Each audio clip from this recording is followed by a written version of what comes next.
Magandang buhay. So, napagpalang hapon. Ito pala yung yung medalya ng Tres Picos. Lahat na may mga medalya ng Tres Picos.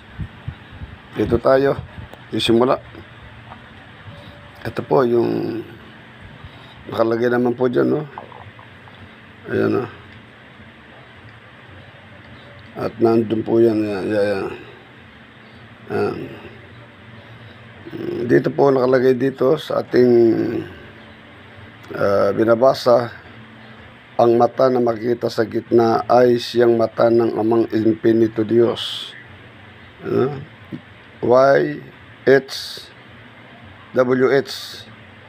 na nagmamasid saan mang sulok ng mundo. Ang tatlong letrang A ay kumakatawan sa lihim na pangalan ng Diyos Ama, Diyos Anak, Diyos Espiritu Santo. Tapos ayan, ito yung panalangin. Kaya kung meron kayong mga yung Tres Cantos, yung pinakita ko, o sabi natin Tres Picos na medalya, ito po yung mga debosyon. Ayan, ito ang panalangin. Ito lang po, magdasal ng mga sumusunod. Ayan, Ama namin luwalhati. Lagyan nyo ito ng tatlong misteryo. Yung Ama namin lang, kahit nawala itong luwalhati o tatlong misteryo, okay na yan. At isunod ang panalangin. Ito, ayan. Ayan.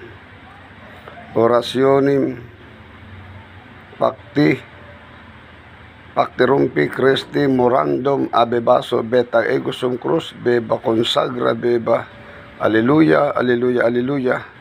Aram Akdam Aksadam Regnim Omnipotentes Makmamitam Adonai Erim Egosum Consatat Hatat Egosum Cruz Hoctum Christum Mobistum Dominus Dios Sonsolar Bosaper Dignum Magnum Macam Mikam Ham Gayim Satur Aripotenut Operotas. Amen, Amen, Amen. Ayan po ang panalangin, ha.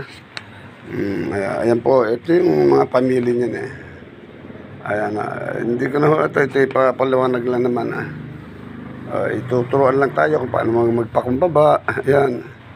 So, ayan din po, para nakikita ko na po sa inyo. Ayan. Ito may dedikasyon. Iniaalok sa amang makapangyarihan sa lahat ng singbunan langit at lupa. Ito ipaliwanag lang din, na. Ayan, para makita nyo rin kung pwedeng ninyong pakunan. Ayan, Yan, okay na po ang bala dyan. Yan, importante, ito na ang susi. Tatandaan nyo, ito ay susi.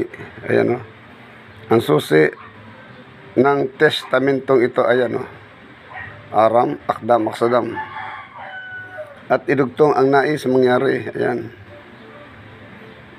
Kung halimbawa, Aram, Akdam, Aksadam, iligtas mo ako, di salbami. Aram, Akdam, Aksadam, may hihilingin ka, ako po sana ay gabayan ninyo sa lahat ng oras, nigdime, salbami. Ayan, ganoon. Kundi man, Aram, Akdam, Aksadam, ako po ay sukluluhan ninyo, salbami. No? Ako po ay sukluluhan nyo, ayudadme, salbami. No? Bawa, Aram, Akdam, Aksadam, ako po ay proteksyonan ninyo, liberame, salbame. Hindi man, Aram, Akdam, Aksadam, ako po ay depensa nyo sa lahat ng mga kaaway o dependame, salbame. Ayan, pwede nyo gamitin, pero itong pinakasusi nyo, po, 3 beses nyo sususian yan. Ayan, halimbawa nito, ikaw ay manasa gitna ng digma at nais mong maligtas mula sa umuulan ng mga bala, lihisan ng bala, at magkaroon ng matinding kabal at kunat ng iyong katawan upang ikay hindi mapinsala ng mga kanyon, bomba, at lahat ng uri ng armas de fuego at patalim. Sambitin mo lamang ang susi tulad ng Aram, Akdam, Aksadam, at idugtong ang salitang salbami na kagaya ng makikita sa ibaba. Ayan, Ayan, Aram, Akdam, Aksadam, salbami, iligtas mo ako. Sa kaligtasan to, Pero kung ikaw ay may hilingin, lagyan mo ng nignime, salbame. Kung ikaw naman ay hingin sa saklolo, ako po ay saklolohan ninyo, ayudadme, salbame. Lagi may salbame ang dulo. Ano po? Yan.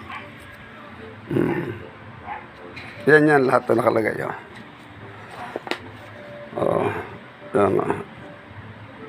Ito ang pangalan, Santissima Alleluia, yung Ama, Anak, Espiritu Santo. Kaya dito nagsisimula ang debatihan ng mga sektang grupo. Ito pa'y paliwanag lang, ha. Nakalagay dyan, kung mga sektas, santo na kung babanggitin ay Aram, Akdam, Aksalam. Ang Roma, kumakatawan ng titulo ng Diyos na makapangyarihan sa lahat, na ang kung bagit ay Regnum Omnipotentus Magmimitum Adonai, nang ibig sabihin ay ang iyong kaharian, Panginoon Diyos, ay magpakailanman. Ayan. No, so dyan muna tayo. At susunod-sunurin ko na po ito para sa inyo.